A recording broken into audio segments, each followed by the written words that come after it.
Illusion shattered!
about time for us to meet up with Ganyu. Let's head to Eugene Terrace.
Greetings, Traveler and Paimon. What time is it? Are you okay, Ganyu? You were nodding off there. Didn't you sleep well last night? I'm fine. Don't worry about me. Let's discuss the matter at hand. Since last time, I've been thinking a lot about the story Paimon told me. In essence, someone rescued a drowning man and performed some music. If that were all there was to it, it could have been many people, human or Adeptus. But the tune was allegedly so wonderful that the drowning man forgot about everything else, even his own impending death, and only came to his senses after being brought to shore. Perhaps there was an adeptal power at work in that music that he, as a mortal, could not perceive. Or perhaps he sensed a power surrounding him but lacked the words to describe it, not knowing where it came from. Either way, if this part of the story is true, then the rescuer has to have been an Adeptus. You really think so? But this story is all the way from Fontaine. Isn't this a bit of a long shot? Also, Paimon's really curious about how people from Fontaine think this fairy lady looked.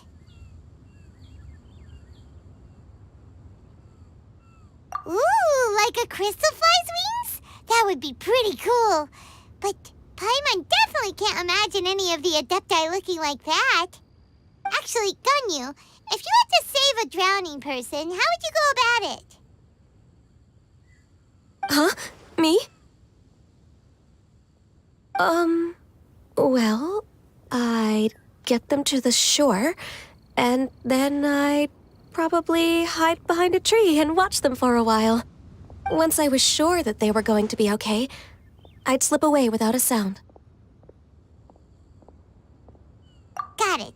So basically, Ganyu's the type of person who doesn't like taking credit for her good deeds. No, it's not like that. I'm just not very good at explaining things. And I also find it really awkward accepting other people's gratitude. Well, what if this Adeptus in the story had a similar attitude? That would explain why she just left without saying a word. She was probably thinking something like, one was merely passing by and saw fit to address this egregious disruption to one's graceful zithering at once. You may keep your thanks to yourself. That was actually a very good impression of Cloud Retainer, Paimon. As far as I'm aware, Cloud Retainer isn't the most musically gifted. Still, we can't completely rule her out just yet. If we set off now, we could head to Mount Outsung and ask her about it. You'll be able to confirm either way if it's her, and I can... I've been in Lea Harbor for so long now that I'm just not as familiar with the Adepti anymore.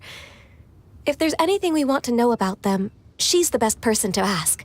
Sounds great! And we're pretty close with Cloud Retainer by now, so we probably don't even need to bring her food this time, right? I've prepared a gift for her to mark the festival, just in case. However...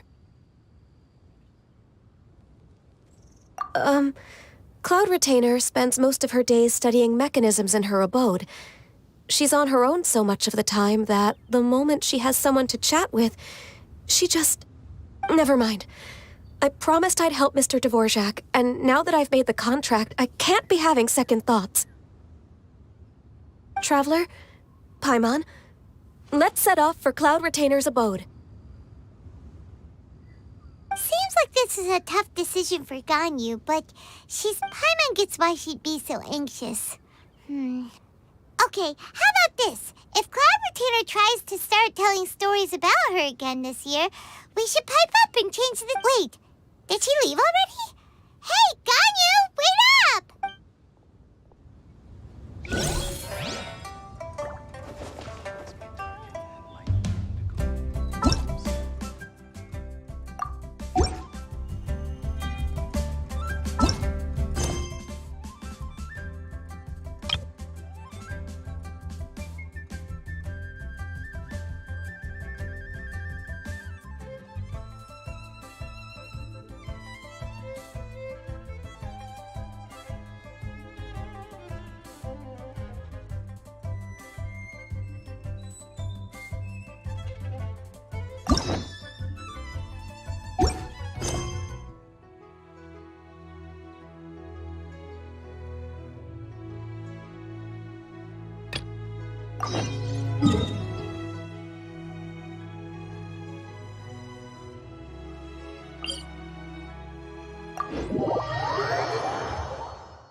Paimon's so tired from trying to keep up. Don't either of you need to take any breaks?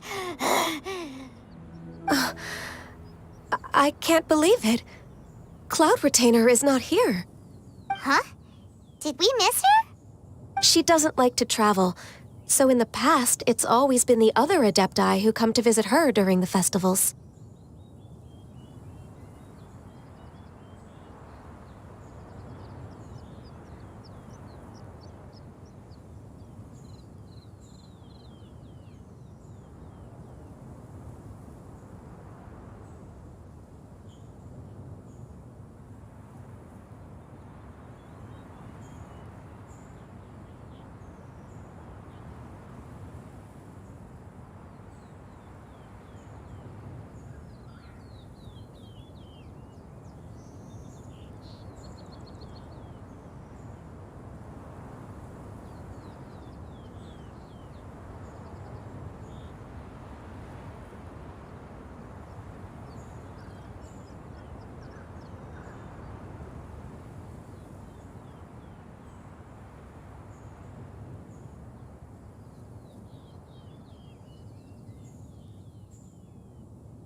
True.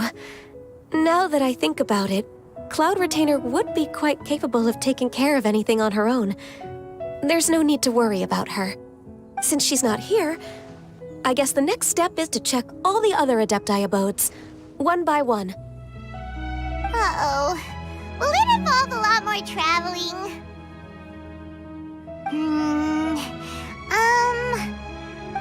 Got it!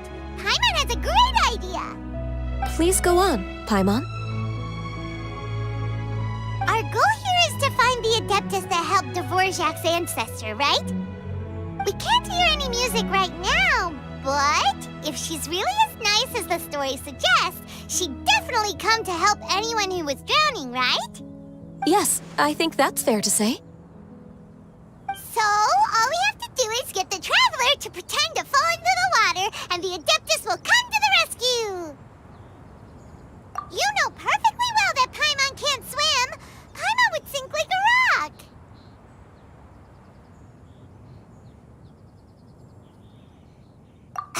Just trust Paimon! The water's pretty deep over there! Quick, swim to the very center!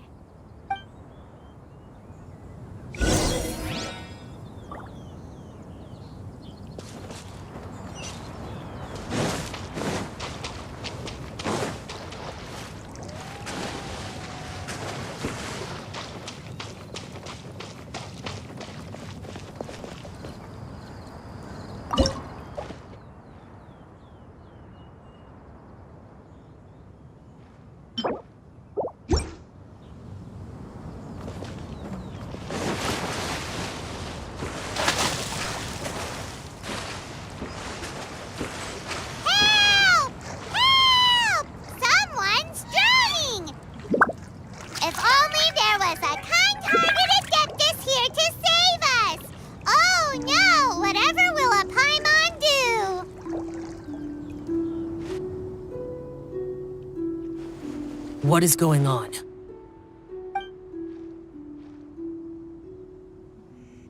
How do you feel right now? Shenhe! And the Conqueror of Demons! Why don't you say something? Please don't make Paimon explain it.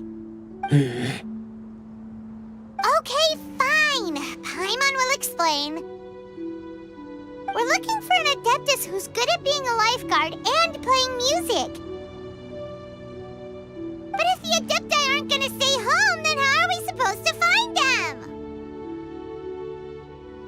It wasn't me. Yeah, so this Adeptus is most likely a woman. And I am not an Adeptus, as you both already know, Traveler and Paimon.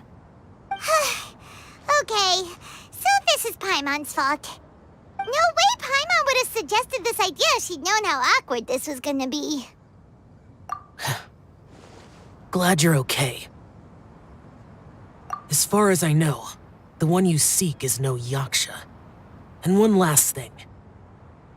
Your actions here caused others a great deal of worry. Do not repeat them again in the future. As ever, the Conqueror of Demons comes and goes, just like the wind. Right. I didn't dare to say a word just now. How's your training going, Shenhe? Have you made any plans for Lantern Rite? We could spend it together in Liyue Harbor if you'd like. I had planned to spend the festival with Master this year. However... Oh, speaking of Cloud Retainer, when did you see her last? Earlier this morning, she set off for Mount Hulao at dawn. I noticed she was using an Adeptus art of some kind to protect a mechanism that looked like a boiler. Maybe it was a gift for Mountain Shaper. I did not inquire. So we just missed her. Please excuse me for a moment. I think I'll leave the gift in her abode. Sure. Thank you. It sounds like Ganyu and Shenhe have gotten a lot closer recently. Yes. During the summer and winter, I continued to train with Master. In the other months of the year, I have been learning to adapt to human life in Liyue Harbor. Ganyu arranged accommodations for me in the city, and also recommended several work positions for me. But when I try to blend in by referring to her as Miss Ganyu or Lady Ganyu, like the others, she says I mustn't address her like that. Sometimes I'm supposed to copy other people. Sometimes I'm not. It's a little difficult to keep track of everything. Oh, is that what it is? Noted. So, you came looking for Master today because you wanted to ask her about the Mystery Adeptus. Is that right? Yep. Oh, speaking of that, have you ever heard any music while out training in the mountains? Music? What is that? It's, a kind of a happy or relaxing sound. Or, a nerve-wracking sound. Or even a terrifying one. Okay, I'm done. I also left her a note so that she knows where to find us. We won't miss her again. Yay! That's really helpful. Thanks! We were just talking about this thing called music, and based on Paimon's description, I do believe I hear it every day. Please follow me. Oh, really? Great, let's go!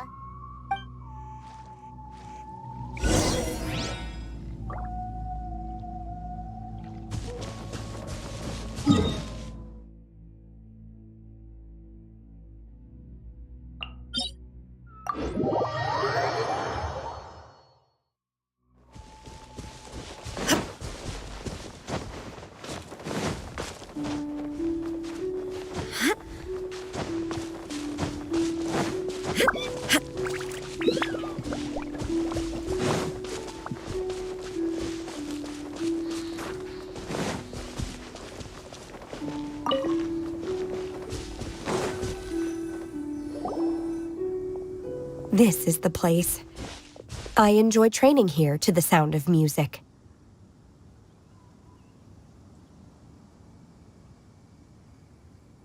Oh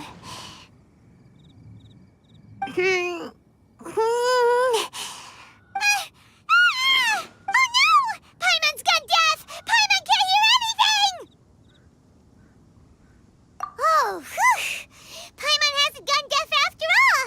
Paimon heard you when you just spoke. Anyway, where is this music? The faint sound of birdsong, the quiet murmur of the streams. These are relaxing sounds. Are they not the music of which you speak? Oh, Paimon wasn't quite done with the description. Okay, fine, it's all Paimon's fault. What we're looking for are not the sounds of nature, but melodies played on special instruments. Oh, and a melody is?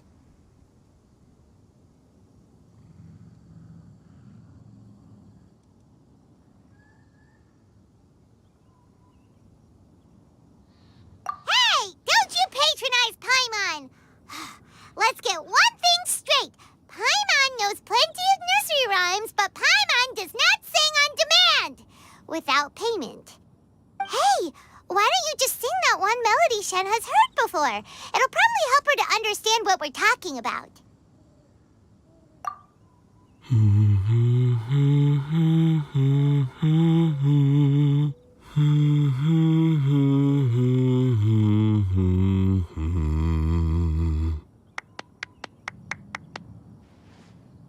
Oh, was that from the opera that Yunjin sang? Mm-hmm. That was a melody, and melodies can be called music. It felt like I was transported back to the past. In my mind's eye, I could see the Zhao lanterns lighting up the night sky again. We're all there, raising our glasses and drinking to our heart's content on the Jade Chamber. As I watched Yunjin's performance, I felt a warm sensation in my heart. And as the drink, when you hummed that melody just now, feelings from a whole year ago came right back to me, as strong as they were on that day. So that's the power of music. Wow, Shenhe. That was so deep! Music definitely has the power to bring up memories. It's like a time capsule with all the special moments from our lives squished inside. What about you, Ganyu? Are there any melodies that have left a deep impression on you? I don't remember if my parents ever sang any lullabies to me. I know some local folk songs, and a few other things come to mind too. The songs of the sailors down at the docks, the little ditties that the vendors call out in front of their beloved shops, the tunes of folk artists performing on the street. Yes, that's right.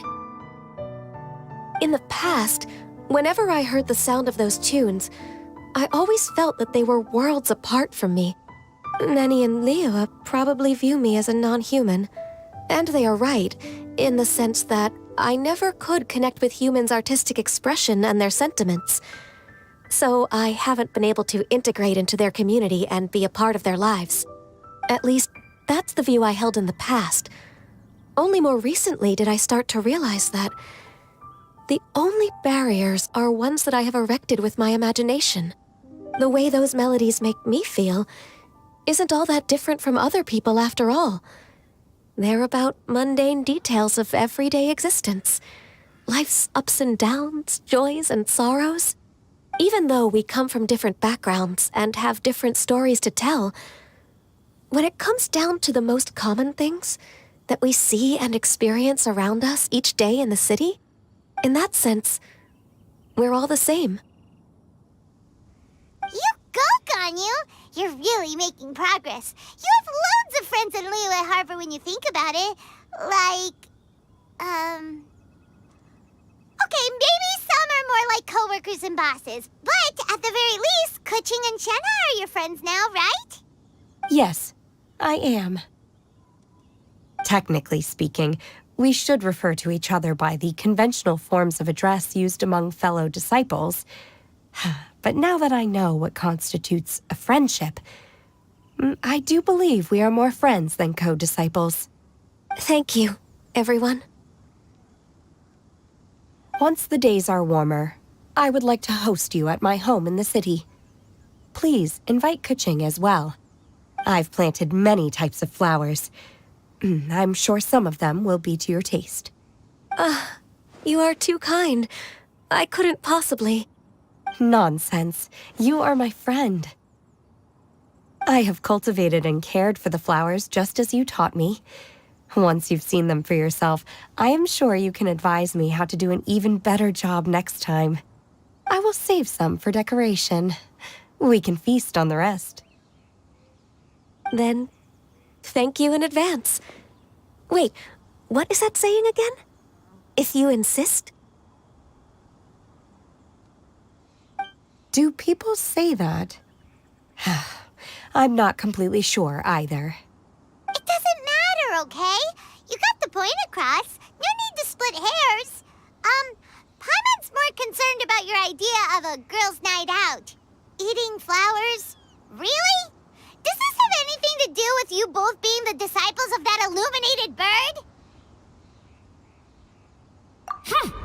Who dares refer to one not by one's Adeptus title, but merely as that illuminated bird? Master. Our greetings, Cloud Retainer. Ah! There it is! The illuminated bird has landed! Double humph. Now she has the gall to use it rather than she, even after being chastised once already? Barely a moment has passed since we last met, and yet your impertinence has reached new heights. Very well. If you refuse to learn your lesson, one shall scold you no further. One has received your message from Ganyu. On the matter of the Adeptus you seek, one suspects to know their identity. Well, shall one lead the way? I still have to complete my training for today, so I will bid farewell to everyone here. Very well. Await my arrival at one's abode later this night. On this special occasion, You should indulge yourself with some savory dishes. If you want to release a Xiao lantern, come and find us anytime. Thank you, everyone. Happy Lantern Rite to you too.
Is this Quaily Plains? Cloud Retainer, why did you bring us here? Ganyu is of course familiar with the name Guizhong, but have you ever heard of her? Guizhong is another name of Agentis, the god of dust. She was extroverted in nature and adored social gatherings and inventions alike. Long ago, this region was yet a prosperous assembly. Guizhong often invited her friends to visit her home, reserving for us seats around the largest stone table. Sea Gazer would always bring out his latest treasure and place it upon the table. He could be quite the braggart. Though usually a mild-mannered fellow, when it came to those collectibles he was so fond of, he always loved to show them off. Paimon remembers that name. So that's what Sea Gazer was like. He was an old friend and a former rival. One has many memories of him. Once he had brought out the treasure, it would predictably become the center of attention. Neither Guizhong nor one was content to let him just steal the spotlight. So we would then also present our proudest mechanical creations. As Adepti, we were each gifted in our own ways, and naturally proud of our accomplishments in our respective fields of expertise. As a result, one often quarreled with Sea Gazer. His treasures were not even of his own making. He just used his exploration skills to dig them out of the ground. How, pray tell, could he compare to me, when every single one of one's accomplishments were crafted by one's own hand? Cloud Retainer, you are getting competitive again. One digresses. Regardless, every time an argument occurred, Guizhong would come over to watch us during our mutual lambastics. On some occasions, she would join in, and on others, she'd take one of us by the limb and start uttering the most ridiculous nonsense. What kind of nonsense? No kind of nonsense were we spared. Sometimes she would brazenly opine, why argue between yourselves when neither of you could ever hope to beat me? Other times, she would make unsolicited suggestions, such as, once you two are done arguing, let's go to the foot of the mountain and grill some meat. She always sought to make everyone happy, and one must say, she had quite the gift for it. No matter what nonsense she said, one never felt bothered or offended. It also helped that she never referred to one as that illuminated bird or ladybird. Come on, get over yourself! Anyway, just as our impassioned arguments would reach the apex of acrimony, Marchosius would bring his delectable dishes to the table. Who would dare snub the stove god and his wondrous creations? At the sight of him, we would all immediately drop the argument and prepare the table for a night of feasting and drinking. Back then, one was always bothered by how the cups Rex Lapis brought were always too square for one's taste. Can you see yourselves ever enjoying a drink from a square cup? Precisely. So, as you can see, even one as great as Rex Lapis was not immune to making the occasional blunder. Even one could never find fault with Marchosius's cooking. As we ate, Guizhong would continue to find topics for conversation, filling the table with humor and laughter. Each of those old fossils had their character flaws and points of obstinacy. So why was it that whenever we dined together, we always had a marvelous time? We would drink together from a spot high in the mountains until the moon set and the sun rose, and only then would the banquet finally come to an end. Streetwood Rambler would often remain to admire the flowers with Guizhong before returning to her own abode. The glaze lilies were far more abundant back then. Entire fields of them would appear to the eye as a veritable sea of flowers. Streetward Rambler? That would be Ping. You probably know her as Madam Ping. Oh, okay. Wait, this is a lovely story and everything, but didn't we come here to find that Adeptus from Mr. Dvorak's story? Or are you saying that it was Guizhong? Didn't she, already, Alas, long has one avoided this place for precisely that reason. The sights here are a reminder of a time long gone, and evoke much sorrow. One should have guessed that you would disrupt one's poignant moment of mourning with your incessant questioning. No matter, one will share the whole story with you now. In times gone by, one quarreled oft with Guizhong concerning mechanical principles. We each had our ideals, and neither would yield. Under the pretext of a social gathering, one invited the impartial Rex Lapis to judge the quality of our creations. But Rex Lapis declared that Guizhong's obscuro vulpus mechanism was superior. Though one was too proud to acknowledge it, in one's heart, one knew that Guizhong was indeed the superior talent in the mechanical arts. As for the story between Guizhong and Streetward Rambler, that begins with a certain bell. In Guizhong's opinion, while mechanisms were no substitute for human composers, they were yet capable of producing simple but fine melodies. But Streetward Rambler believed music to be an expression of the soul, an emotional enterprise that could never hope to be replicated by machinery. They argued endlessly, until one asked Rex Lapis to intercede.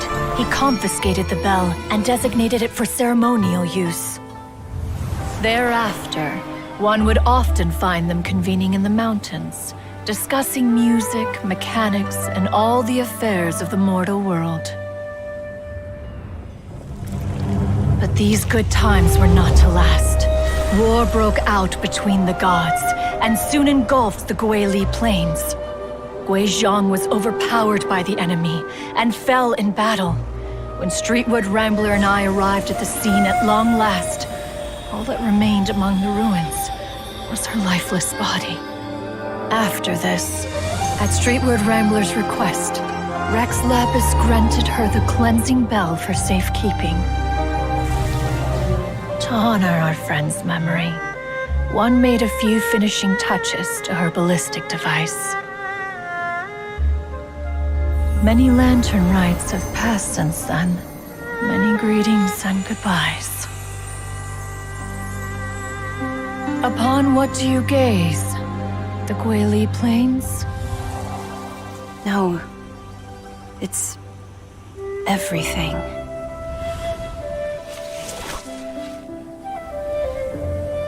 We think of human life as like a lantern that's lit one minute and extinguished the next. But are we Adepti so different? Perhaps as dust settles after a storm, we too must one day return to the world below. One has always been austere and private by nature, and has never relished socializing. One's dealings with Guizhang were born out of discussions on the discipline of mechanics. What? You have loads of friends, and you seem pretty chatty. Just because one is not ignorant of social graces does not mean one is fond of them. One is perfectly capable of partaking in conversation despite being introverted. But in the end, one is nothing like Streetward Rambler. She is dauntless but thoughtful, not to mention eloquent and wise. Moreover, her friendship with Guizhang was far greater than one's own. Back when they were rivals, they would often compete against one another in the realm of musical composition. That cleansing bell was one of Guizhang's proudest works, having the ability to both compose and perform. Wait, that's weird. Didn't Madame Ping say she pestered an old friend for that bell? And she also said something about being a vain beauty when she was young or something. Streetward Rambler, a vain beauty. My foot. That bell has a sad history. Clearly, she refrained from sharing with you the truth of its origins, since the right time had not yet come. As for her old friend, who else could it be? As soon as Streetward Rambler heard that a certain Zhang Li wished to borrow the bell, she realized that the man was none other than Rex Lapis, and that he had made an enormous decision. After all, we all have known each other for several millennia. Some things between us are implicitly understood. Whoa! So they were talking in secret code? Oh, Paimon did not see that one coming. Enough of your intrusions. Where was one up to? Ah, yes. One remembers now. The cleansing bell is powered by a mechanical art, and can be used to great effect as an accompanying instrument. After the passing of its creator, it was used on numerous occasions during rites of parting. But Streetward Rambler did not acquire it from Rex Lapis for the purpose of producing further funerary tunes. No. Each time she rang it, it was to play the tune that Guizhang composed on it. The two once clashed over their beliefs about the meaning of music. Who would have thought that with Guizhang's passing and Streetward Rambler's mourning, two tunes composed in discord would eventually become one harmonious composition?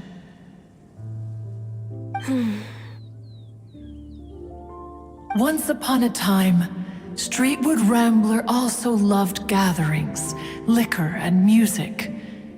But after Guizhang passed, she preferred her own company. She could often be found sitting alone at a mountain summit, contemplating and reminiscing with her zither.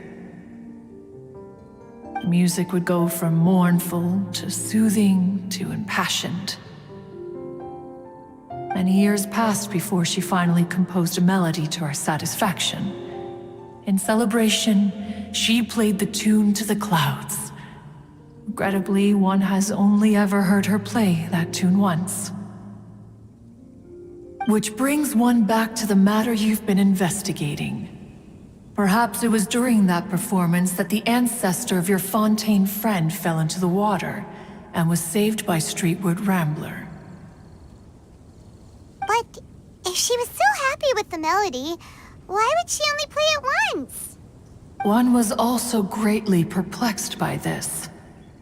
After suppressing one's curiosity for a long while, one finally approached her and asked why she would retire the tune after having spent so long on it. In response, she said, "Though the strings that played that melody survive, the one who inspired it is gone.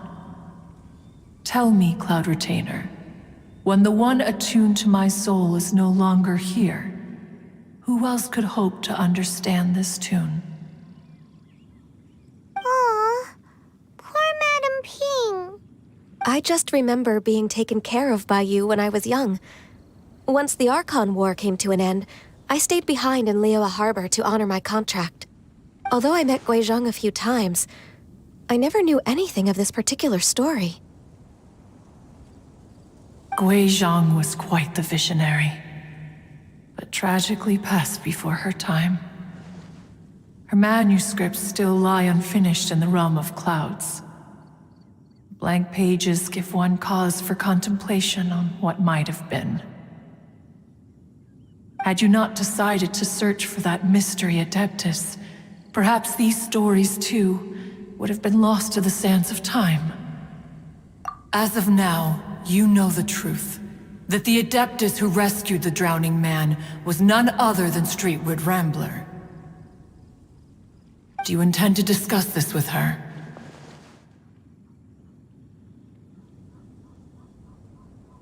Do you mean Ping might find the topic too distressing? Precisely. The passing of our old friend is a heavy topic that both of us are usually careful to avoid.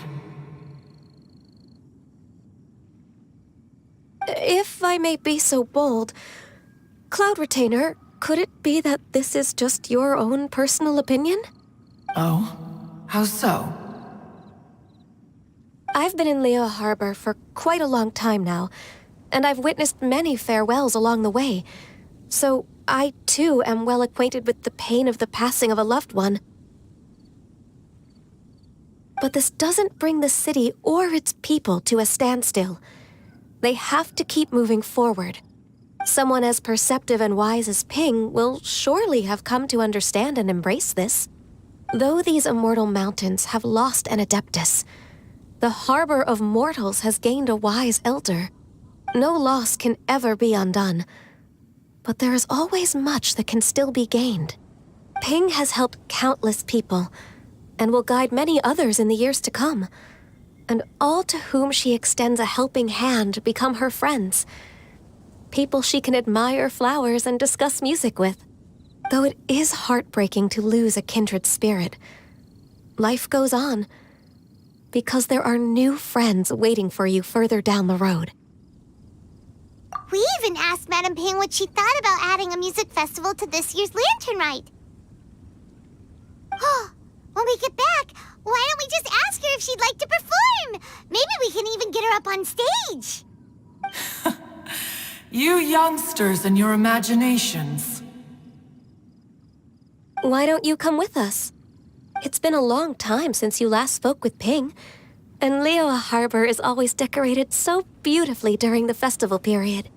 Is not every Lantern Rite the same in this regard? Were there ever anything new to discuss? One in Ping could meet any day of the year. I disagree. Each new day and each new year is different from those that have come before. How long will you simply let them pass you by?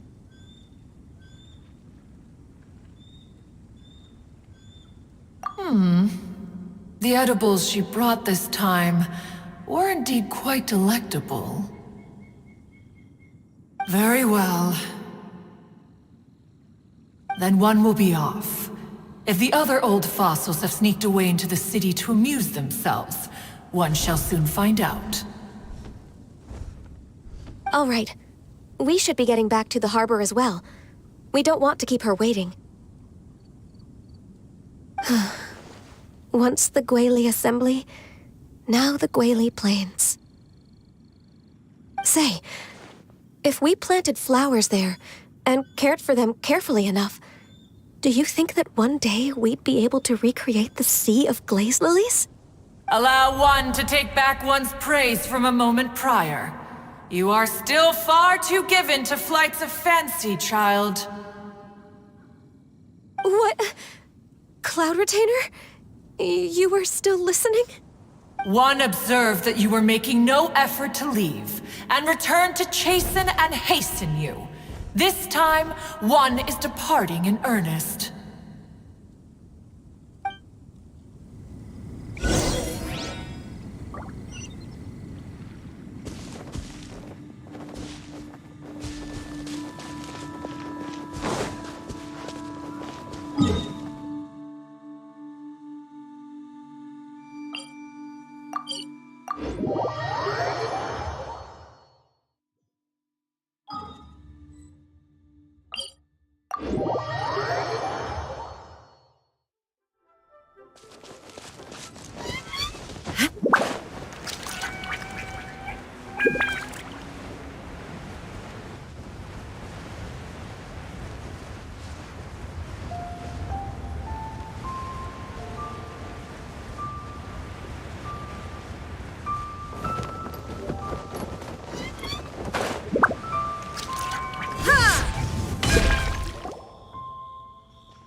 Whoa!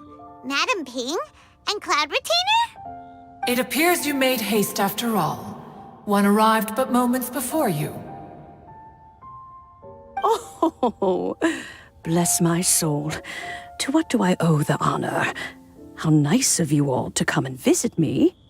Miss Illuminated Bird, haven't you said anything yet? Said what, precisely? And why should one be tasked with saying it? 'Cause you're the one who's known Madam Ping the longest. Street word. Or rather, presumably, you would prefer to be addressed as Ping? Oh, Cloud Retainer, you are uncommonly polite today.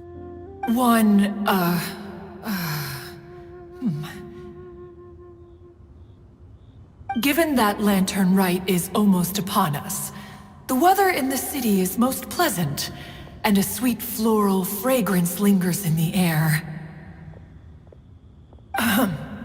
Gone you? Please continue from here.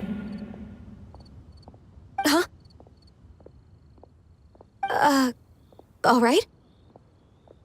So, this all started because we were trying to help Mr. Dvorak find the Adeptus who saved his ancestor's life.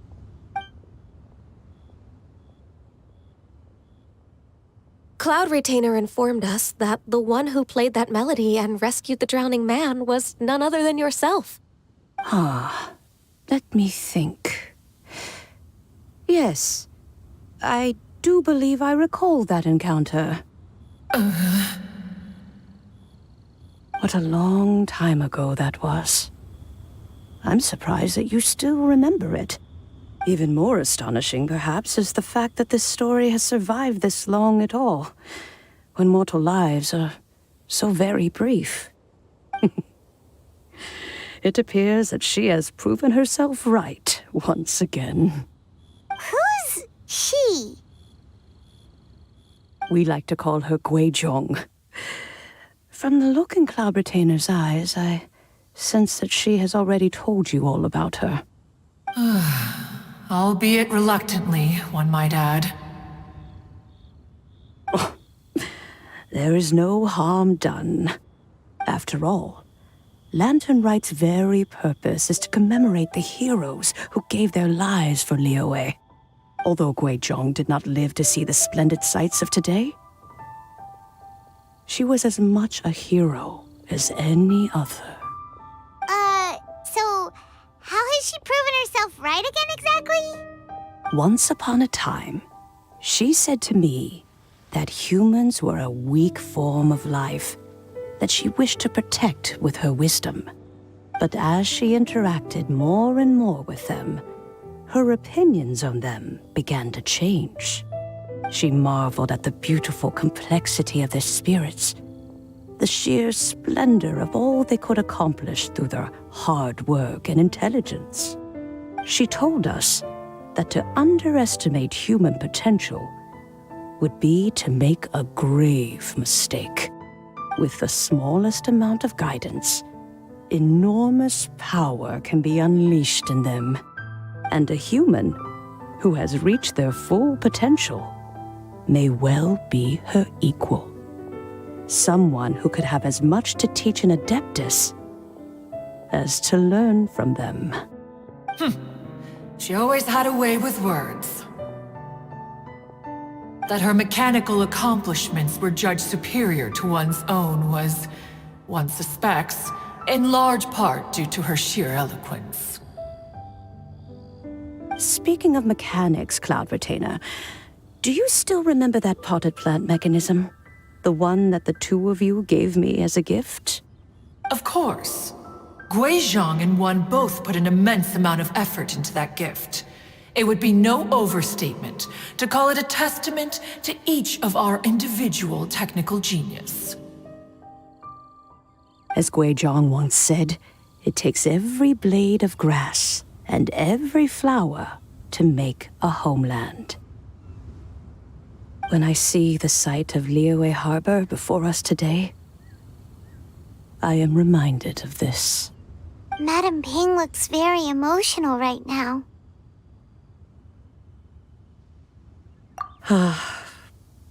Of all of us, it was Guizhong who was the fondest of these grand and exciting occasions. If she were still with us, I'm quite sure she would still be trying to best Cloud Retainer's finest works at every opportunity. Liyue Harbor is always filled with the sound of music at this time of the year. If she were here, one is certain that she would seek you out to discuss and debate the virtues of various melodies. Oh, yeah! Music! We've been dying to ask. What was the melody that you played back then?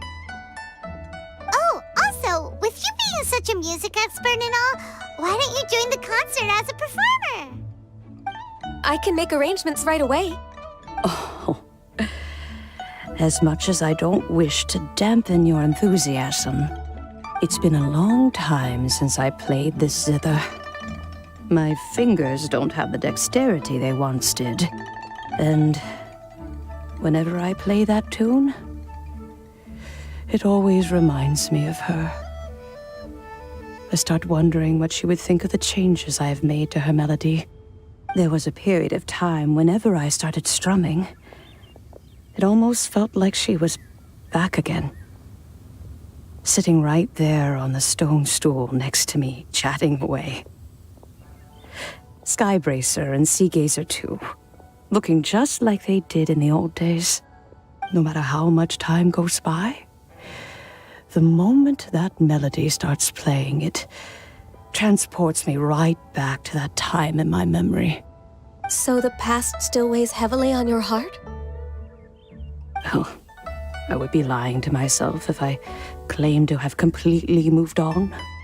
But that is not to say that grief doesn't get easier with time. Despite the sadness, I have found many things that bring me joy in life. It is simply the nature of the world in which we live that even if one wished to mourn for an eternity, it would be a nigh impossible feat. Just look at this potted plant. Isn't it stunning? It takes an honest and open mind to confront and conquer grief. You have indeed made progress. Be that as it may, I shall leave the lantern rite stage to the youth of today. Well, if you're sure. Granny! Whoa, what's everyone doing here? Did something bad happen? And now we've spooked Yanfei. No, everyone's just here to give me their regards for the holiday. Oh, that's wonderful, I'm glad. Well, in that case, happy Lantern Rite, everyone.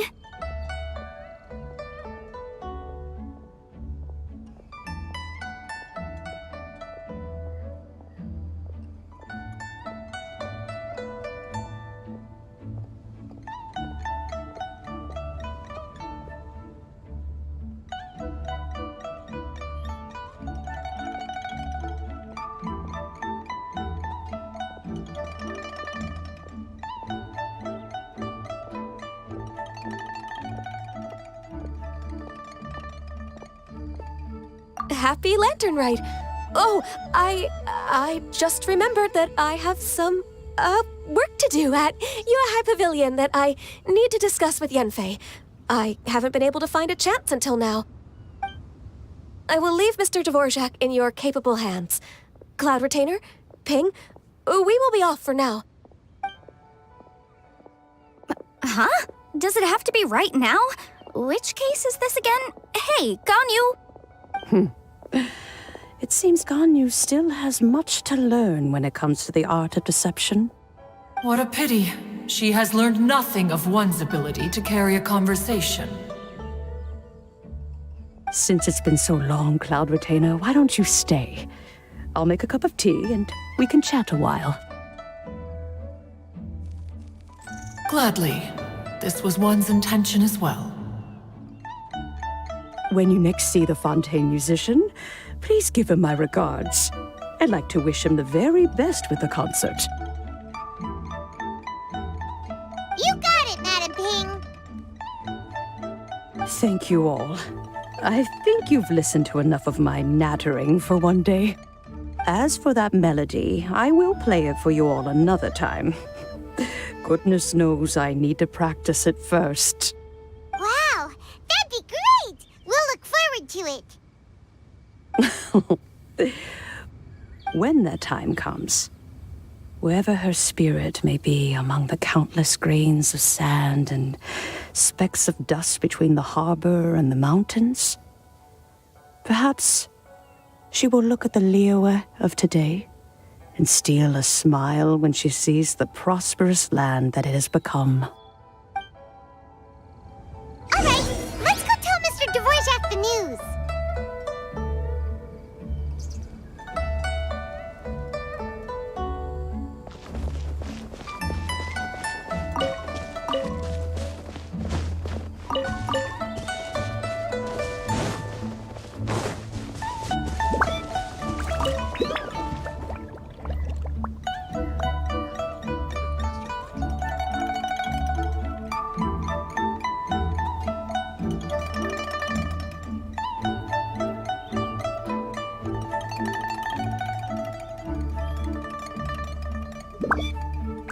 The world remains constant over the centuries, but human life is like the dew at dawn, or a bubble rising through water.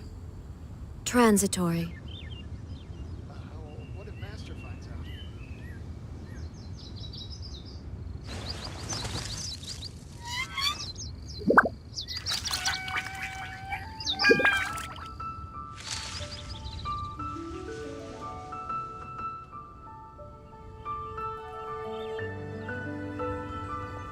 Please be mindful of your personal safety.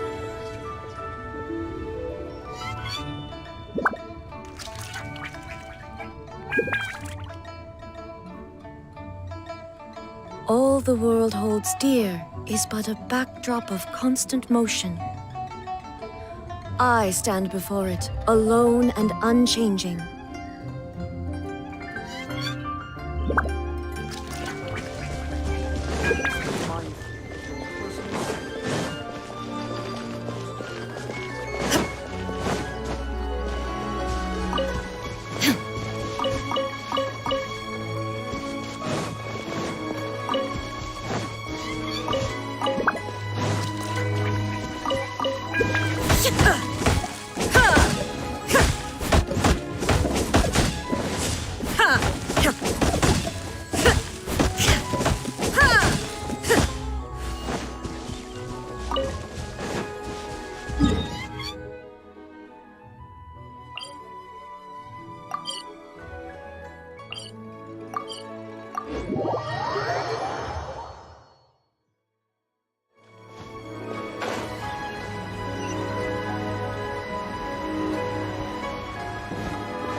Mr. Dvorak! Ah, and Kuching's here too! Thanks for helping set all of this up. Welcome back. Did everything go well? Really, really well. We found the person Mr. Dvorak was looking for. Are you serious?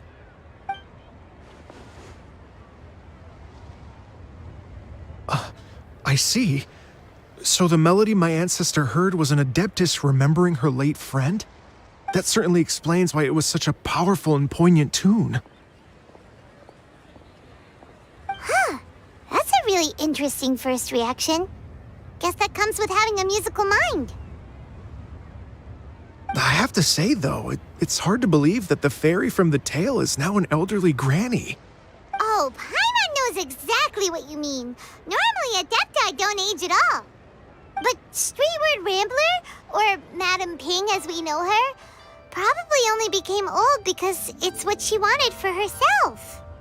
Madam Ping possesses vast knowledge and great wisdom. Whatever physical form she may decide to take, her mind and wits are as sharp as they come. Yep, Kuching summed it up perfectly. That's exactly what Paimon was trying to say. I think... yes. I must thank her in person. That can wait until after the concert, though. For now, I need to devote all my emotional energy to the performance. Speaking of, Madam Ping wishes you all the best at the music festival. Paimon has a sneaking suspicion that she'll stay in her usual spot but listen to the performances from afar. Wait, are you serious? Oh no, now I'm starting to get nervous. Okay, alright. Nope, another rehearsal is in order. Please excuse me, everyone. Mr. Dvorak? He's already gone. Paimon wasn't even finished telling him everything. Before we set off on our search with Ganyu, he asked us about what music means to people. After our recent adventure, Paimon thinks we have a lot more to say about that now. Please, share your insights with me. Well, we found out that music can be used for good, but also for bad. It can make people happy and moved, but it can also be sad and bittersweet. And music is like a kind of memory written in people's hearts. It can put you in touch with feelings from a totally different time and place. It sounds like you had an eventful trip. Don't worry, I'm sure Ganyu will fill me in on all the details shortly. Wait, does that mean you're gonna carry on working? Mm-hmm. Just a few things to wrap up. All the groundwork is done. As long as everyone enjoys the festival activities, all our efforts are worthwhile. Happy Lantern Rite to you as well. Whew. That should be everything taken care of, right? Oh, no, wait. Paimon feels like she's forgetting something. What was it? Oh, it feels like it was a while ago. Shoot! Latent... Wait, no. Anyway, fancy bamboo shoots! Zhangli said he wasn't in a hurry, so if we went now, there's probably still time, right? Anyway, even if we don't make it, it's not our fault. He could have totally picked them by himself. Ugh. Anyway, let's go check with him at Wangsheng Funeral Parlor.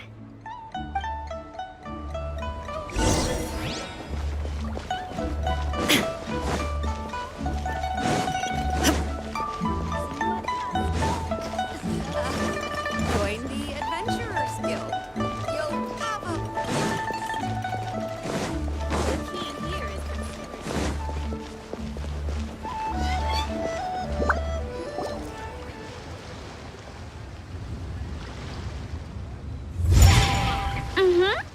Da da da da da da da da da. Da da da. Oh. All right, let's take a break here. Oh wow, look who it is! Are you here to hang out with everyone's favorite funeral director? So you're just casually practicing your rapping skills at the entrance to your funeral parlor? In broad daylight? Okay.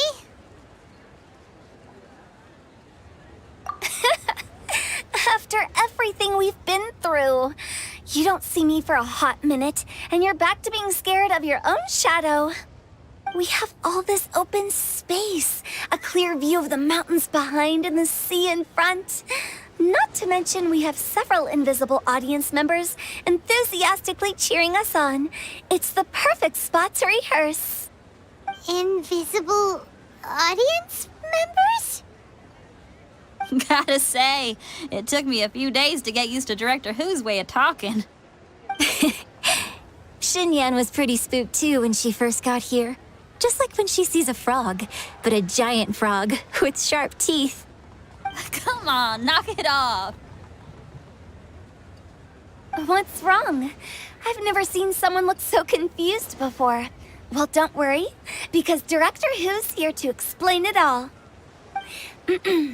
There once was a Fontaine musician who went around town on a mission. He came door to door for his iridescence tour, looking for acts to audition.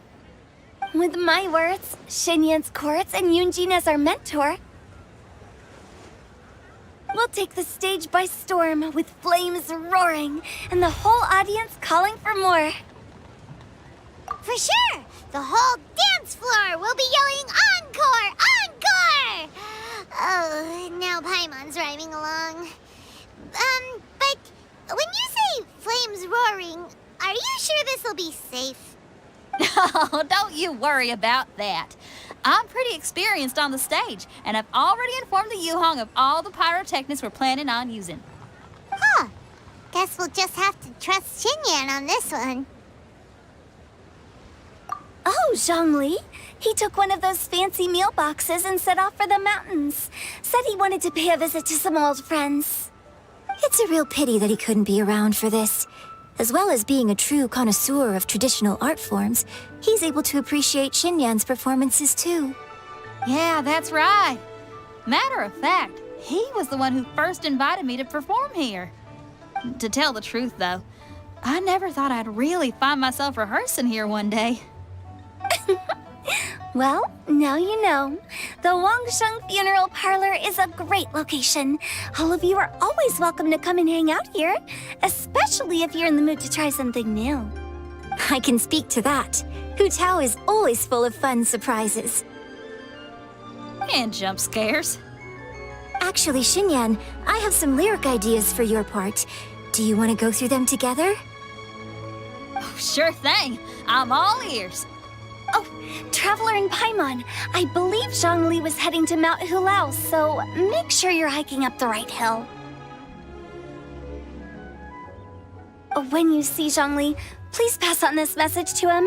It's up to him whether he wants to support us at the performance tonight, but I expect him to make time for the upcoming banquet we're planning. No excuses. You should join us too. It'll be a riot. If there's one thing I've learned from being a funeral director, it's how to throw a party.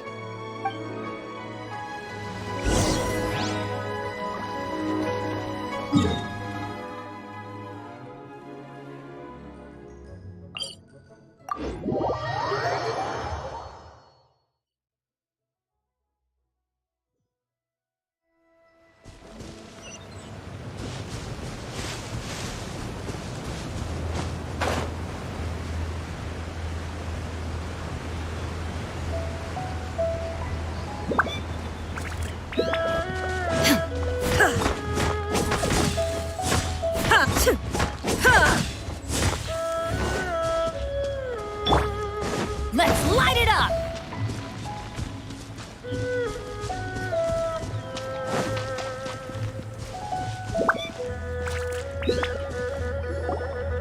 Paimon sees them! It's illuminated deer and illuminated bird number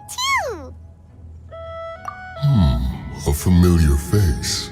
Have you come from Liyue Harbor? How is the city nowadays? Everything's great! But you know, if you're so curious, you can always go and check it out for yourself!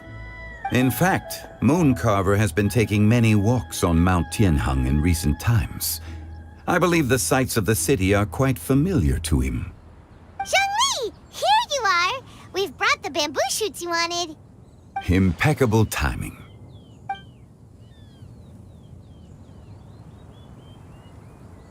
Traditionally, bamboo shoot soup ought to be slow-cooked for many hours on low heat. Using Adeptus arts to hasten the process is something of a shortcut. Wait, that mechanism, is that? Indeed. Cloud Retainer kindly lent me her supreme cuisine machine. Can we not just call it a cooking machine? Actually, never mind. She seems to take a lot of pride in her mechanical gizmos, so it's probably best if Paimon doesn't go changing the name willy-nilly. I trust that you found the answers you were seeking during your recent journey? Excellent. The past should be remembered, but not overly dwelt upon. Our journey should be seen as a means to take on more from the world around us. When the bamboo shoot soup is ready, I must insist that you try some for yourself. Oh, Zhongli! Huta told us to tell you something. She said, it's up to him whether he wants to support us at the performance tonight, but I expect him to make time for the upcoming banquet we're planning. No excuses! When she says performance, she must mean the Lantern Rite Music Festival. As for the banquet, she didn't tell us anything more about that, but she invited us to come as well. As you can see, I have a prior engagement with 2 Adepti friends of mine tonight. Please, give Director Hu my best wishes for the performance. As for the banquet, since the Director insists, far be it from a mere consultant like myself to refuse. Yay! Then we'll see you there? Absolutely. Rex Lapis, the bamboo shoot soup is ready. Thank you. I will examine it right away. The appearance is exquisite, and the aroma rich and intense. The craftsmanship of this machine is commendable indeed. Since you came all this way, you should not leave empty-handed. Please, take some soup. It tastes most exquisite while still warm.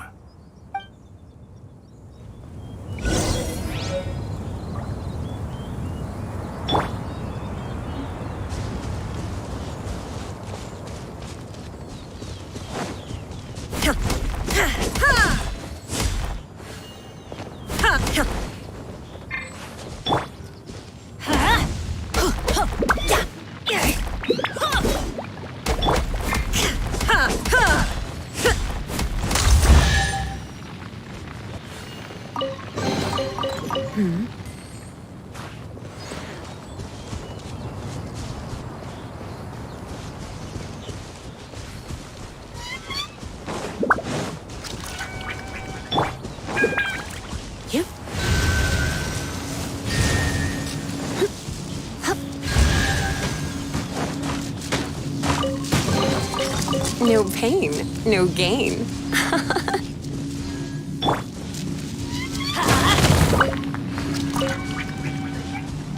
Off we go!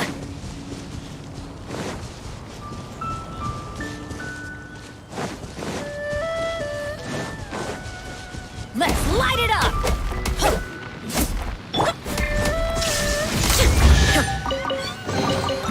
But a momentary distraction.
I'm honored to be here on the Iridescence Tour stage. All right, without further ado, I'm Xinyan, this is Hetao, and this is a little something called... The Bling Lilies!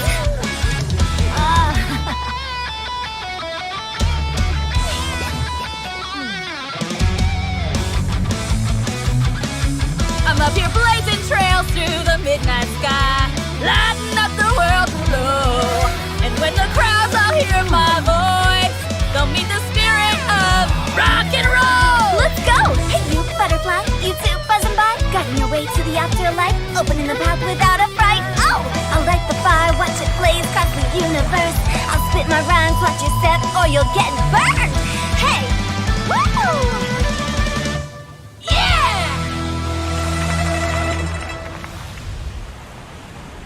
Does anyone have any plans tomorrow? With another year behind us, I think we deserve a celebration of our own. My treat. Interested? The Tianquan footing the bill? I can't miss out on that.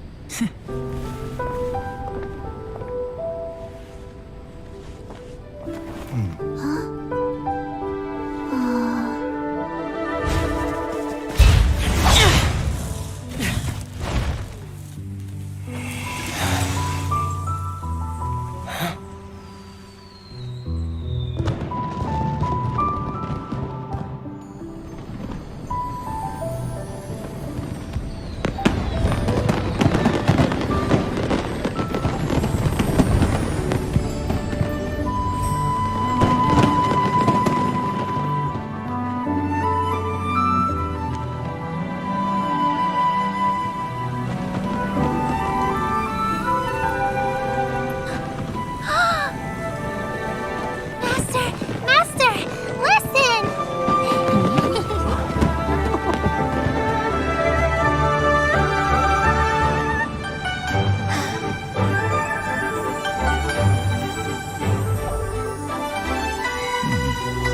May the year ahead be a blessed one. I believe it shall be.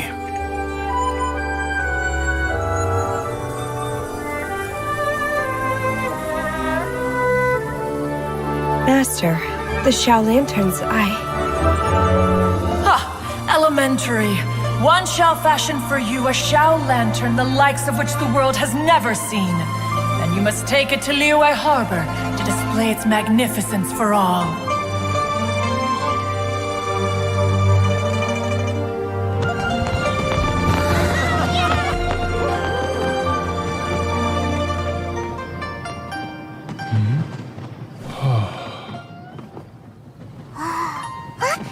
Listen! That must be Madame Ping!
Inactivity serves no purpose whatsoever.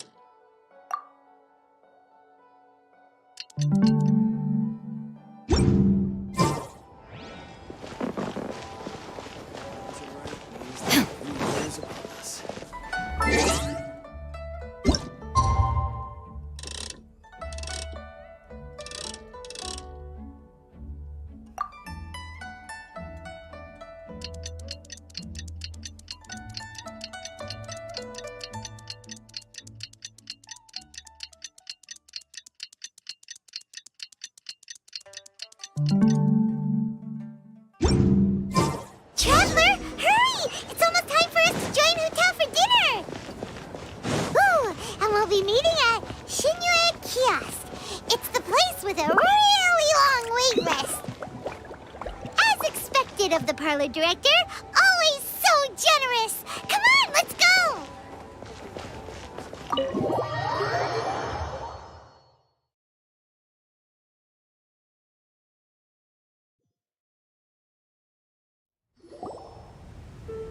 Oh, so that's how it is. Thanks for the suggestions, Mr. Zhongli. I have them all noted down.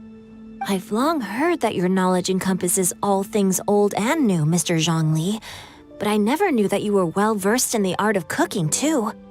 It is truly an honor to make your acquaintance. No need for formalities. I too feel humbled to be in the company of such talented young people. There are many things I could learn from you. Oh, you flatter us. If it's possible, may I trouble you to provide a few words of guidance for my practices in exorcism?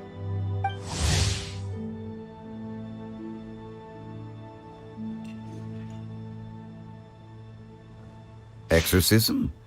I can't say I'm an expert in the field, but if you don't mind, we could start by discussing... Whoa, there's so many people here. All we knew was that Hu Tao invited Zhongli over. Paimon never thought we'd be meeting so many old friends. Happy Lantern Rite, everyone! Likewise. Please take a seat.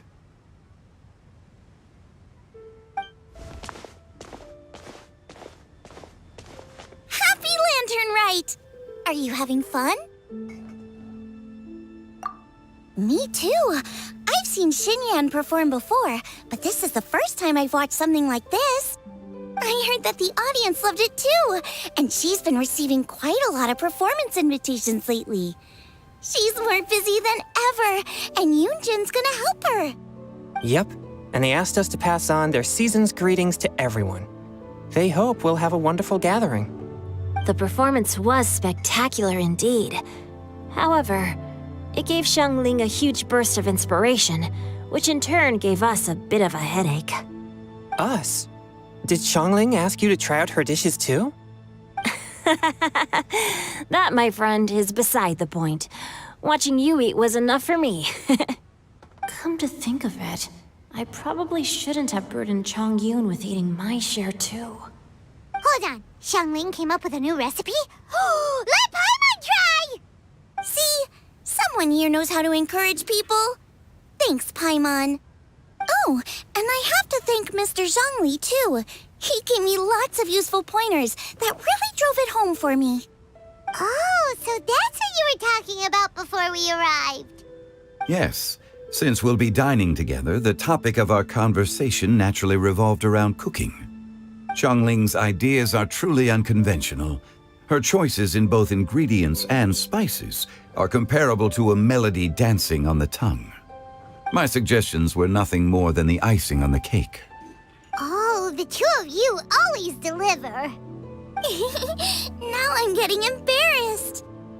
Anyway, I'll get everyone to have a taste after I've adjusted the recipe based on Mr. Zhongli's advice. That sounds like it might become a little safer to eat. How about I sample the dishes next time? Speaking of eating, Paimon feels like we're missing someone. Oh, Hu Tao was the one who invited us, but she's not here. And where's Guoba? Oh, Guoba volunteered to help Dad at the restaurant. You know, lots of people come over to eat during Lantern Rite. Without Guoba helping out, I probably wouldn't have had the time to accept Hu Tao's invitation. As for Hu Tao... The director went to collect a guest. She asked me to stay here and host you for the time being. Seems like it's almost time. Huh? Hu Tao went to fetch someone in person? Oh, that must mean they are super important. Could it be Keqing? Ningguang? Or Captain Beidou? She didn't clarify. And as her subordinate, I couldn't just pry into the details, could I? Ta-da! We're here! Oh, we're not late to the party, right? Right? Good thing the Conqueror of Demons and I are both as swift as the wind. And whoosh, we made it just in time.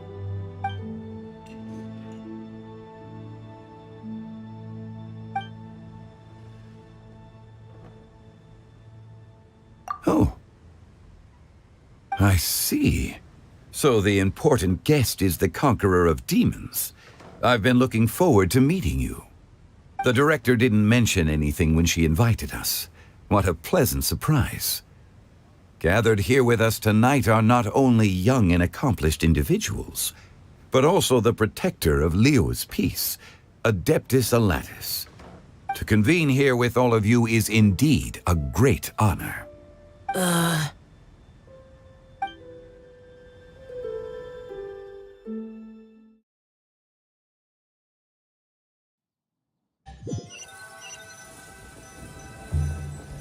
It's almost lantern right.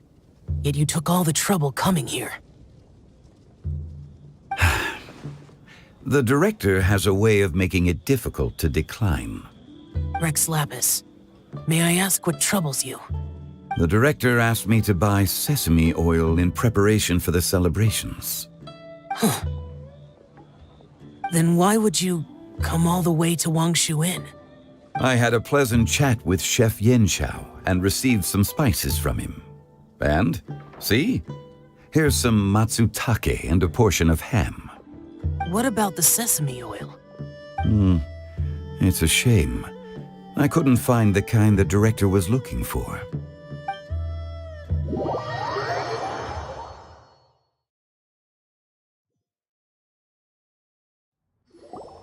I'm sure you're exaggerating, Zhang... Sir. There he goes again. Enough with the pleasantries. Go let our guests take a seat. Everyone here today is well known in their own field and has probably heard about one another to some extent. Some of us are even old acquaintances, so there's no need to be this formal. I heard that the Conqueror of Demons and the Traveler are pretty close, no? Great! You two sit together. You should take a seat too, Director. Oh? Finally remembered me? When we arrived just now, the host at Shinue Kiosk told me our dishes are almost ready. Perfect timing. Let's not wait any longer and ask them to bring out the food.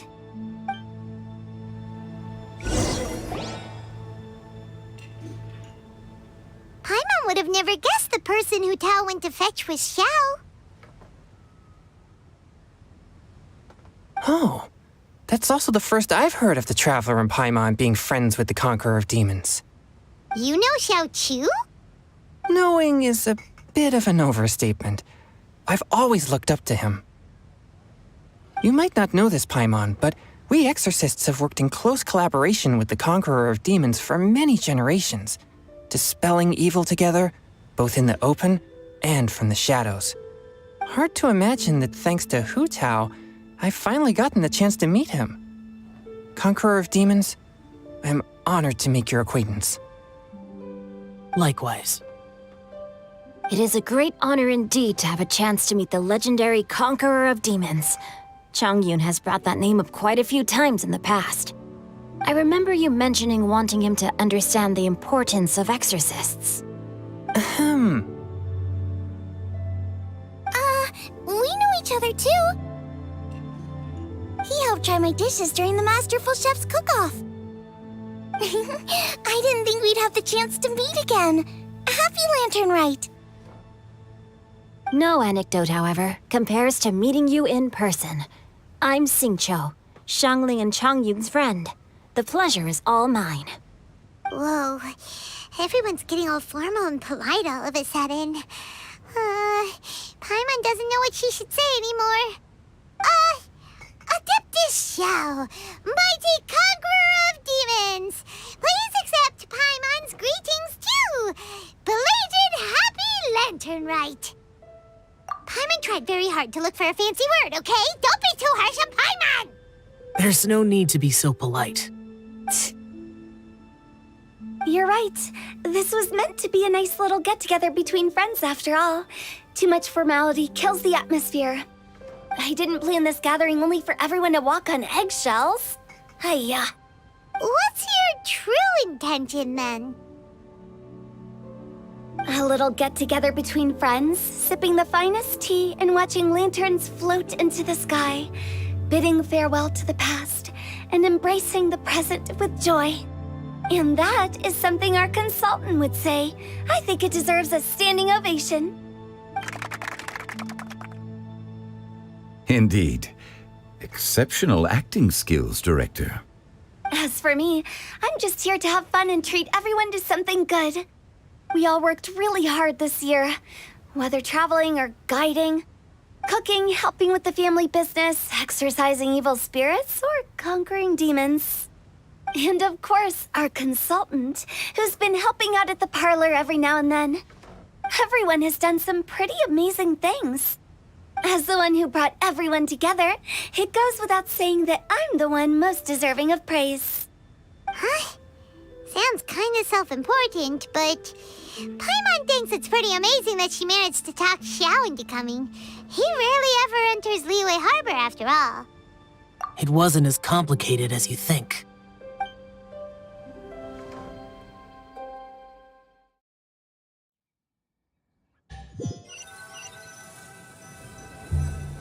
Okay, gotcha. Thanks, boss lady.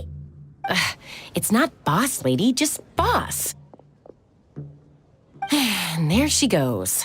What a lively girl. Conqueror of demons, Adeptus Xiao. Guardian of Wangshu Inn, hero of Dihua Marsh. I know you're there. Quiet. Do not disturb the peace. Sorry, but you wouldn't show up if I didn't yell your name, would you? I know you. You're the 77th director of Wangsheng Funeral Parlor. Is there something you need?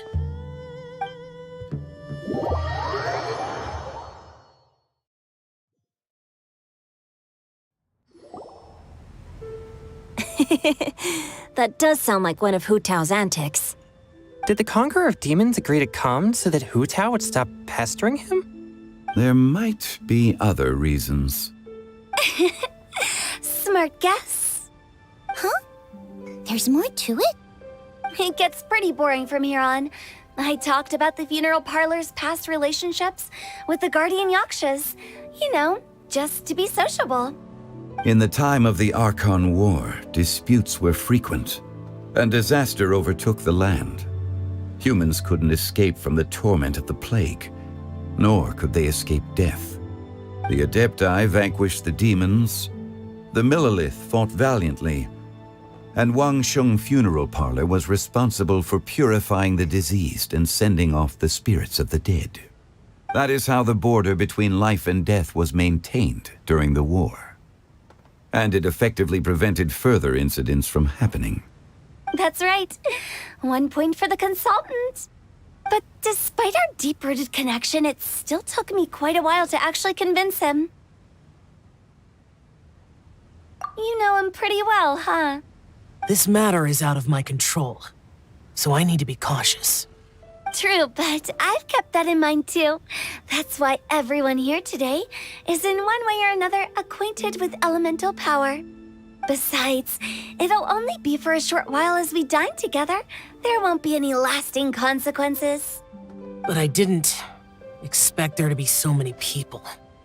There's no need to worry, Conqueror of Demons. We're not feeling anything unusual so far. Our young exorcist over here is protected by his pure yang energy, so he's probably the most resilient. That's not the same. And did you just toss your carrots into my bowl? Hey, don't look away. Huh? What? I'm siding with Chongyun. I saw that too. You're lucky Guoba isn't here today. He hates seeing people being picky with their food. If he'd seen that, he'd definitely make you eat all your carrots. Huh? Guoba would do that? Is he that uncompromising? But now that I think of it, Xianglin told me that Guoba used to be the stove god. It sounds like you've heard the rumors.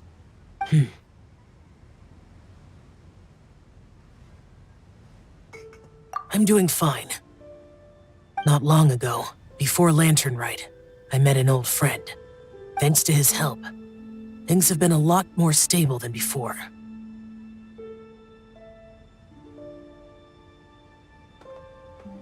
Right!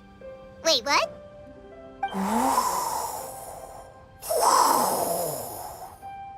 Seeds of story, brought by the wind. And cultivated by time. Did Paimon just unconsciously complete that saying? That voice. Could it be?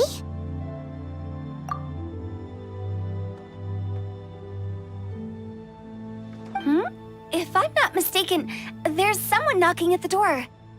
Don't just sit there, Zhongli. Go welcome our guest in. No such need. I'm coming in.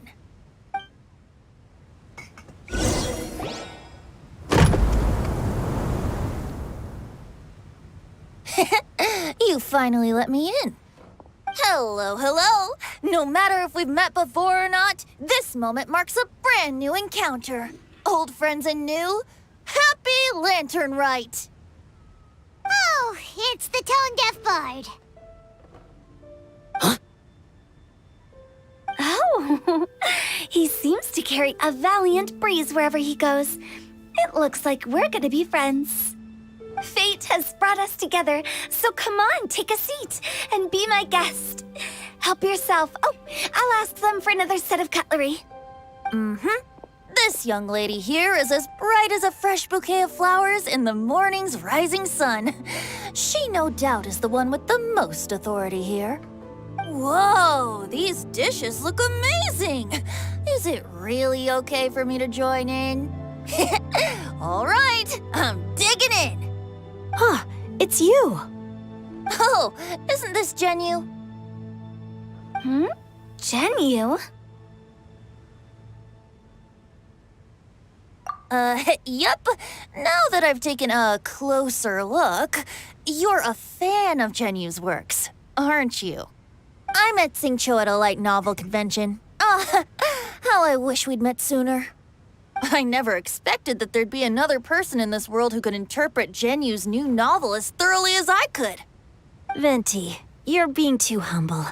Considering your poetic talent, your fundamentals are way more impressive. Could this new guest be Master Xingqiu's friend?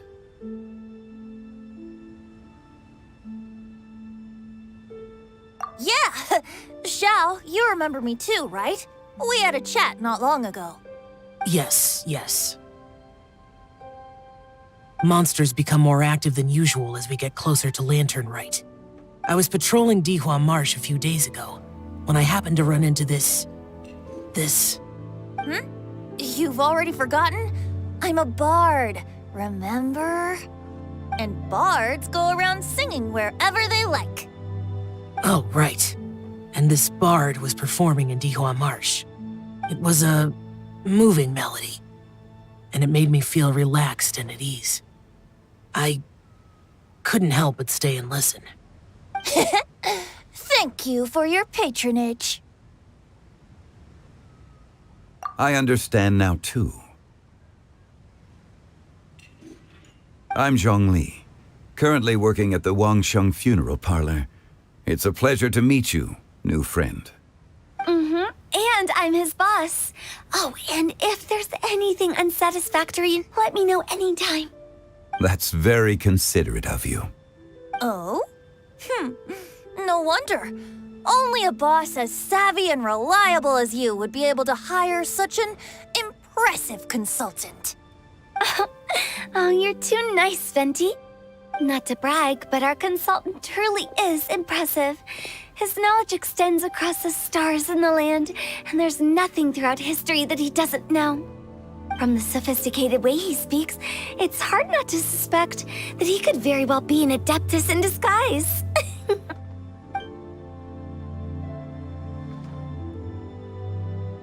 Xiao, you're an adeptus. Do you think it might be possible? Sorry. I'm only good at conquering demons. I'm afraid I don't have much knowledge in that matter. Really? But Paimon thinks you're super knowledgeable. Huh? Oh, right! Xiao's a warrior. He doesn't come to the city very often, so it's, pretty normal for pretend to not know anything. Yeah. Really? I've actually heard a few things about Mr. Zhongli before. The guests in the tavern talked about this refined and courteous man who, instead of having wine at Mondstadt's finest tavern, ordered a cup of hot tea with the most complex name. Now that you mention it, I seem to recall that there indeed is a musician like yourself in Mondstadt. I've heard that he's elegant and amiable, his works witty and vibrant. It's no overstatement to regard him as the best bard in Mondstadt. Now you're making me embarrassed. I would say that Mondstadt's poetry is a little run-of-the-mill sometimes. There's one I heard a while back that went, The old house is renewed, welcoming the spring breeze, awakening old memories. The meaning's there, but the word choices are unimaginative, and there's a distinct lack of literary flair. I think so too. The composition needs a little jazzing up. If I were to give it a go, I'd make it an old melon on a vine, a new flower that grows fine. Oh, good one! It feels unique and has a nice ring to it. You have great taste, Venti. I was right about you. Let's shake hands. Of course, of course.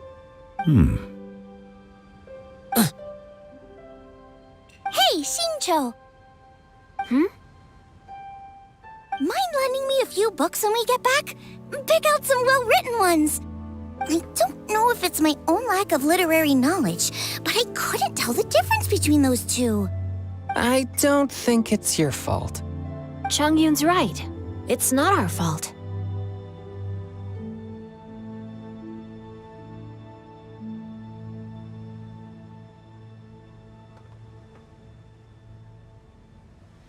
Oh, you have a point. But speaking of, why is the tone-deaf bard here? Are you here to take part in Lantern Rite too? I heard that Liwa will be hosting a Lantern Rite music festival this year. As a musician myself, how could I possibly resist the temptation to come take a look? Or listen. Getting to know other musical styles is essential to sparking inspiration, don't you think?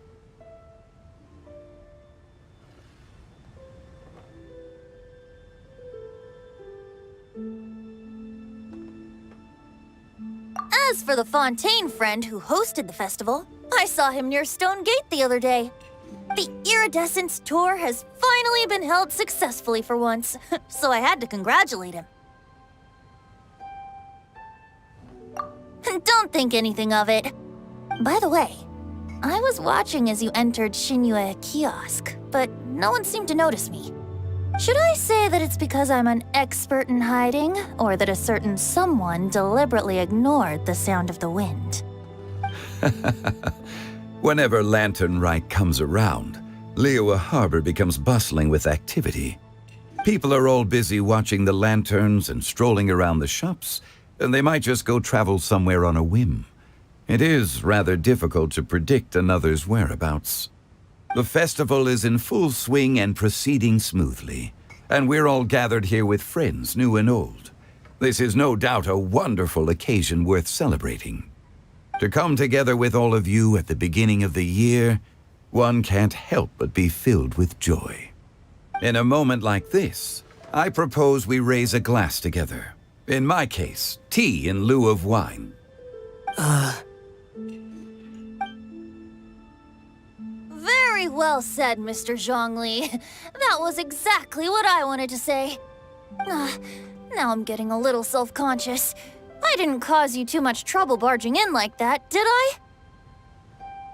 We usually drink wine during occasions like this over in Mondstadt, but since Mr. Zhongli insists on drinking tea, I'll give a toast with tea too.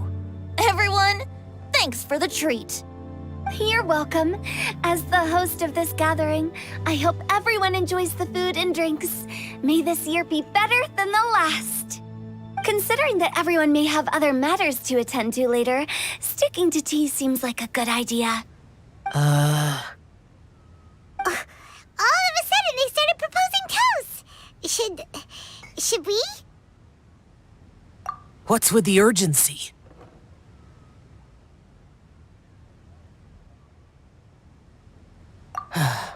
Sure. Have you two finished eating? It's always nice to have a breath of fresh air after a meal. Helps with digestion. Paimon will come too.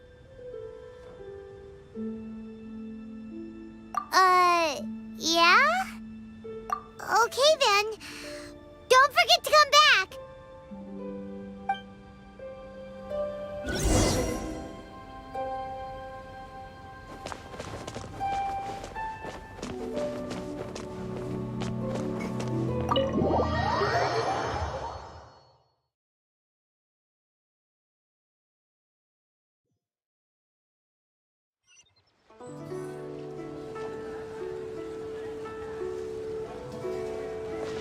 Are you all right?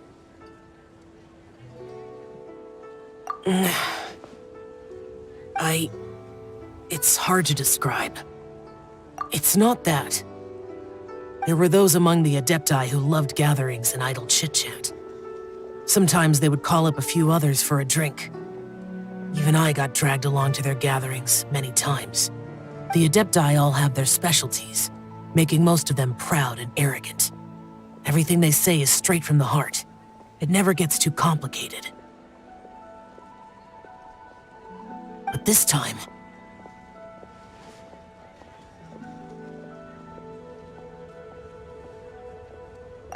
No. I didn't mean that. So you know his true identity. I'll get straight to the point then. The Animo Archon is a free spirit, and his temperament is as carefree as the music he plays on the flute.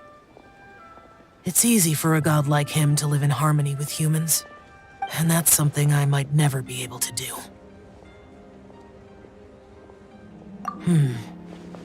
That does sound like something you would say. No matter. I know my circumstances. Whenever I think of the ordinary conversations I've had with you, it feels strangely novel.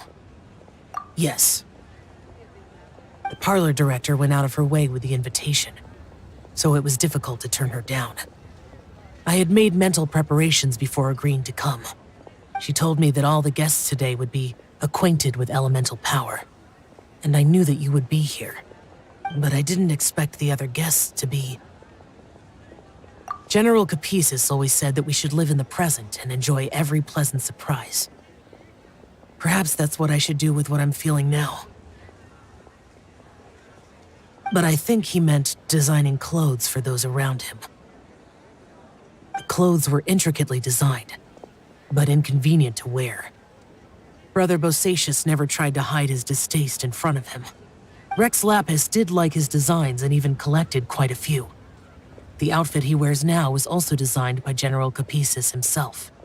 I never saw him wear this during the war. I didn't expect him to start wearing it later. Oh, here you are. I'm not intruding, right? You're not. What is it? Hu Tao saw that everyone's done eating and asked the staff to bring out the desserts. Paimon got so anxious that you weren't back yet that she scarfed down her dessert without the usual slurping and munching. To be honest, I was kind of worried too. You looked a little restless just now, and I thought you weren't used to the food here and was planning to head back to Wangshu Inn for something Yanqiao made. You're worrying too much. Why would I? Anyway, let's head back. Please wait! There's another reason why I came looking for you. Here, take these. I brought them for you. Almond tofu? Yup. Since the Masterful Chef's competition, you could say that Yanqiao and I are not only competitors, but good friends as well.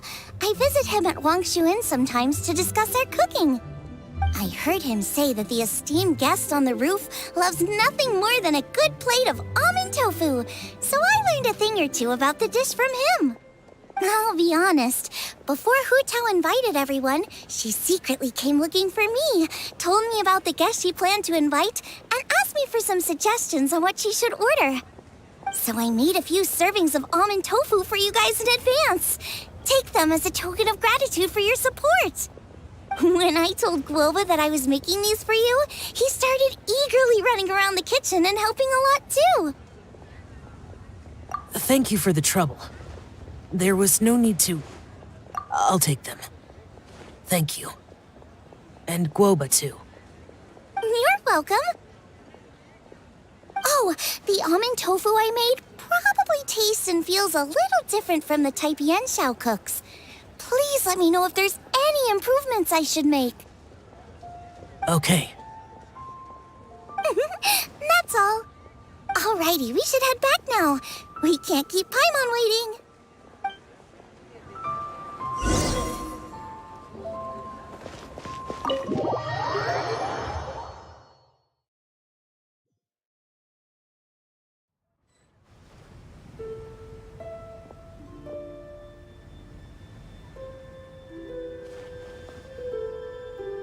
You're finally done whispering secrets to each other? So much for promising Paimon you'll be back soon.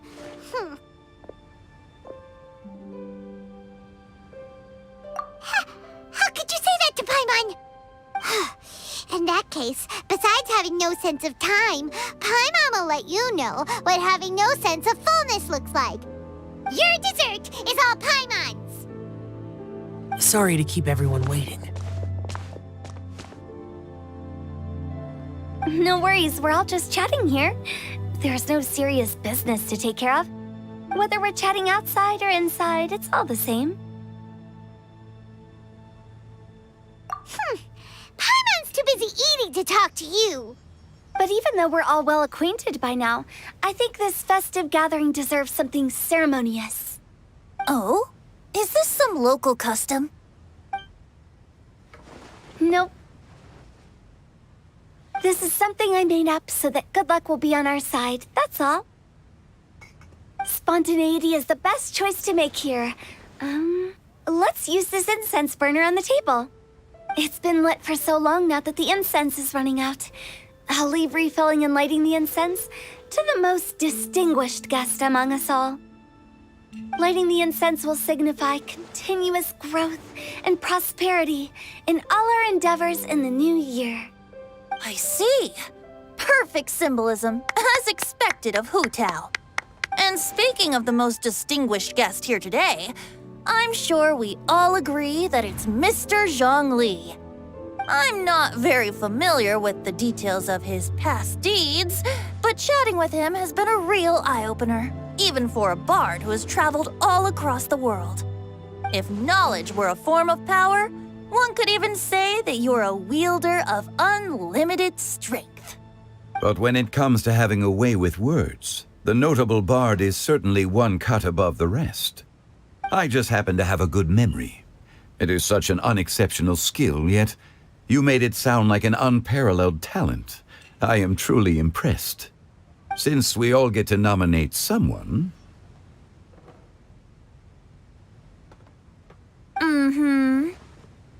I think it's only fair that we let the parlor director light the incense. Huh? That won't do. Don't flatter me just because I'm your boss. We are looking for the most distinguished guest here. As the host, I shouldn't be involved in this discussion at all. Now that we've enjoyed this table full of delicacies, how about we let our one and only chef here do the honors? Is this really the way this works? I didn't cook any of these dishes. It's not a big deal.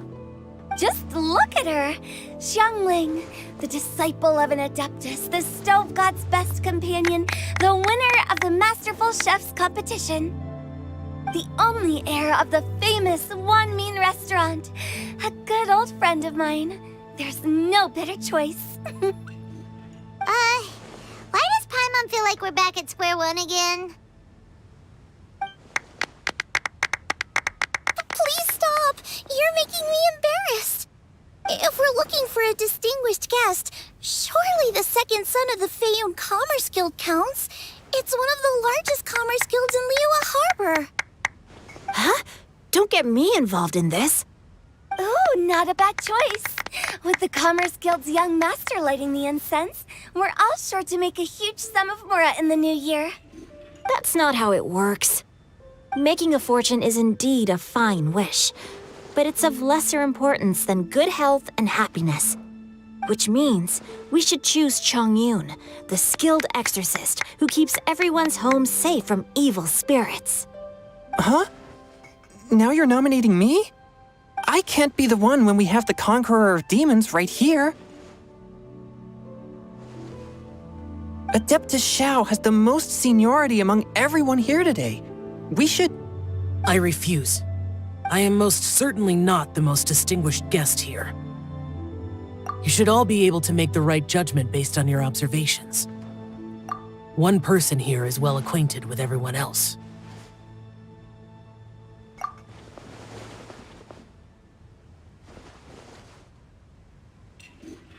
Oh, that's right! Even though you're always mocking Paimon, you're still pretty popular with other people. No, wait! Paimon said she wouldn't talk to you again. Huh? Who else is there? Huh? Huh? Does that mean Paimon's the most distinguished guest? Oh, well, that was unexpected! I agree. Paimon's just the one we need. Without a friend constantly by your side, a long journey would become dreadfully lonesome.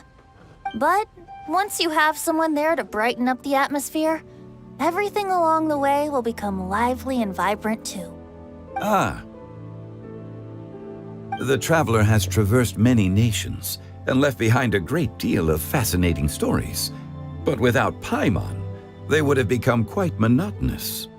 Paimon plays an indispensable role in making your journey a happy and smooth one. You guys, Paimon's not used to being praised like that. Those were genuine compliments, right? Thank you. You made Paimon wait for a long time, but Paimon's not mad anymore. Don't take everything to heart, Paimon. Friends tease each other all the time. That is indeed true. That means Paimon is as important to the traveler as Guoba is to me. Looks like we've come to an agreement. Any objections before we proceed? I trust the traveler's judgment. Then Paimon it is. And now, the world's most excellent traveler's greatest companion, guide, and friend, Paimon, will be refilling and lighting the incense for us. Here you go. Take the match, and don't burn yourself. But if things go really wrong, here's the 2-for-1 coupon.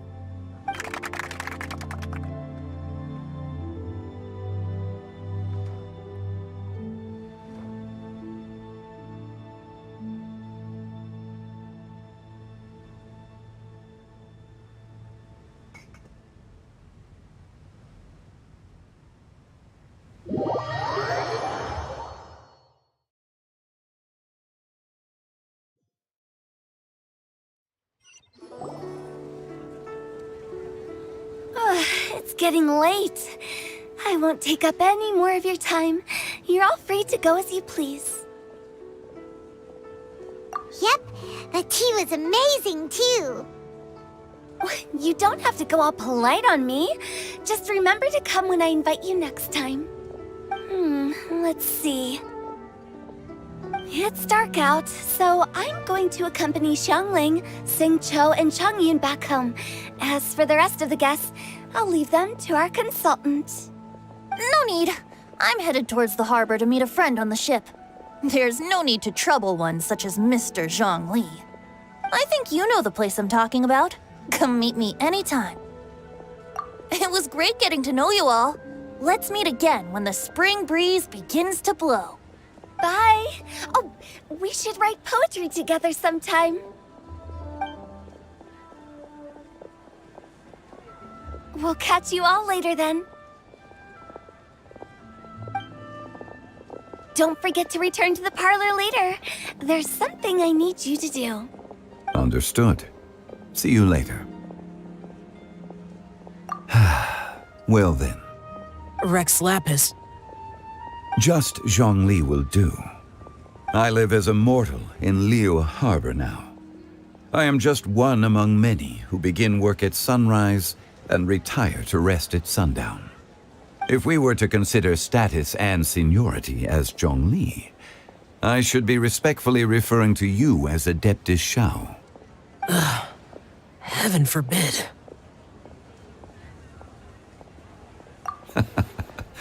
I meant what I said. I heard that during the Lantern Rite Music Festival, you conferred with Streetward Rambler and Cloud Retainer. I take it as you've gained a lot more knowledge about the past? The same truth will sound different coming from different people. As more bear witness to a story, feelings and interpretations expand in variety too.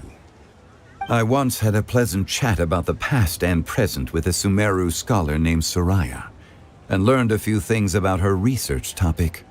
From the evidence she found and the conclusion she made, her area of research is already very close to the truth. But there are multiple sides to humans and gods alike. In the legends recorded by humans, some gods were depicted as arrogant and condescending, while others were kind and capable. But whether to me, Streetward Rambler, Cloud Retainer, or younger adepti such as Shao and Ganyu, those adepti and gods that may seem extraordinary to humans are something more akin to close companions. This was as true back then as it is right now. Just how Shao may seem unapproachable to most, but the Traveler has proved otherwise. So there's no need to dwell too much on certain things. Zhongli, what you're saying is... It looks like you understood what I meant. Ah. The director asked me to accompany you on your return, but I don't think you'll need my protection. I'll be taking a walk around and admiring the night scenery. After that, it'll be time for me to go back and meet up with the director. Goodbye for now. Bye, Zhongli! Everyone's gone now. Paimon always feels a little empty inside when a lively celebration ends. But at least you always stay by Paimon's side. No. Paimon got it mixed up. Paimon, the best and most distinguished travel guide, will always stay by your side, traveler. Good that you're aware of that. Shell, is there anything else you want to do? We could take you on a tour of Liyue Harbor. No need. I've stayed here for much longer than I had expected. The city lights are a fine sight, but it's time for me to leave. The events of today occurred so abruptly. I appreciate your kindness. Okay. I'll see you next time then.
The mortal plane.